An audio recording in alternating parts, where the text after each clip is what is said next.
Hi viewers, இன்றைக்கி மூங் தால் ஹல்வா, பாசிப்பருப்பு halwa R Ashoka halwa என்ன வேணால் சொல்லலாம். அது எப்படி பண்ணுறதுன்னு பார்க்க போகிறோம். இதுக்கு என்னெல்லாம் தேவையான பொருட்கள்: பாசிப்பருப்பு வேணும், கோதுமை மாவு, சர்க்கரை, நெய், பாதாம் பருப்பு, ஏலக்காய் பொடி, குங்குமப்பூ ஆப்ஷனல். ஒரு கடாயில் இந்த பாசிப்பருப்பை ட்ரை ரோஸ்ட் பண்ணிக்கோங்க. எண்ணெய் நெய் எதுவும் விட வேண்டாம். இல்லை குக்கர்லேயே கூட ட்ரை ரோஸ்ட் பண்ணிக்கலாம். வாஷ் பண்ணிவிடுங்க. வாஷ் பண்ணிவிட்டு அரை கப்பு பாசிப்பருப்புனா 1.5 கப்பு தண்ணி எடுக்கும். இது சிகப்பாக வேண்டாம். இது வறுக்கும்போது இதை ஒரு 2லேருந்து 3 விசில் கொடுக்கலாம். இதுக்கு கொடுத்ததுக்கப்புறம் இது எடுத்து ஒரு மிக்ஸி ஜாரில் மாற்றிக்கோங்க. இந்த பாசிப்பருப்பை வெந்ததை நல்லா ஒரு மாவாக ஒரு வாட்டி ரன் பண்ணிக்கோங்க. ஆறினதுக்கப்புறம் ஒரு கடாயில் நெய் சேர்த்துக்கோங்க. ஒரு 4-5 ஸ்பூன் சேர்த்துக்கலாம்.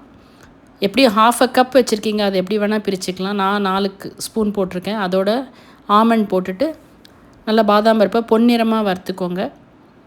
அதே இதில் கடாயில் இன்னும் கொஞ்சம் நெய் போட்டுக்கோங்க. நெய் இருந்ததுன்னா விட்டுருங்க. கோதுமை மாவு 2 டேபிள் ஸ்பூன் போட்டு நல்லா கொஞ்சம் கலர் மாறுற வரைக்கும் வறுத்துட்டு அதே இதில் நீங்கள் இதை சேர்த்துக்கலாம்.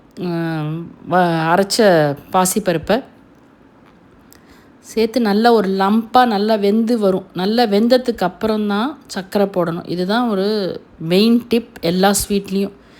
வேகாமல் சர்க்கரை போட்டிங்கன்னா அது ஸ்வீட்டோட டெக்ஸ்சர் மாறிடும். ஸோ இது நல்லா வெந்ததுக்கப்புறம் சர்க்கரையை போட்டு ஒட்டாமல் வர கலரிகிட்டே இருக்கணும்.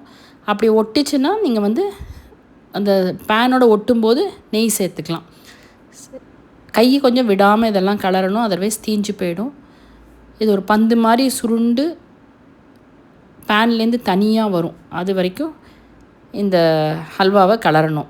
இது இருக்கிறதுல கோதுமை ஹல்வாவோட ஈஸி தான். இதில் பாலில் ஊற வச்ச குங்குமப்பூ, ஏலக்காய் பொடி, பாதாம் நீங்கள் வறுத்து வச்சது எல்லாத்தையும் சேர்த்து கலந்துட்டிங்கன்னா இது மூங் தால் ஹல்வா ரெடி. பாசிப்பருப்பு ஹல்வான்னு சொல்லுவாங்க, அசோகா ஹல்வான்னு சொல்லுவாங்க, எப்படி வேணால் சொல்லலாம். இது ரொம்ப ஈஸி தான் பண்ணுறதுக்கு, ரொம்ப நியூட்ரிஷியஸ் கூட. ஸோ நீங்களும் ட்ரை பண்ணுங்கள். எப்படி வந்ததுன்னு எனக்கு சொல்லுங்கள். தேங்க்யூ.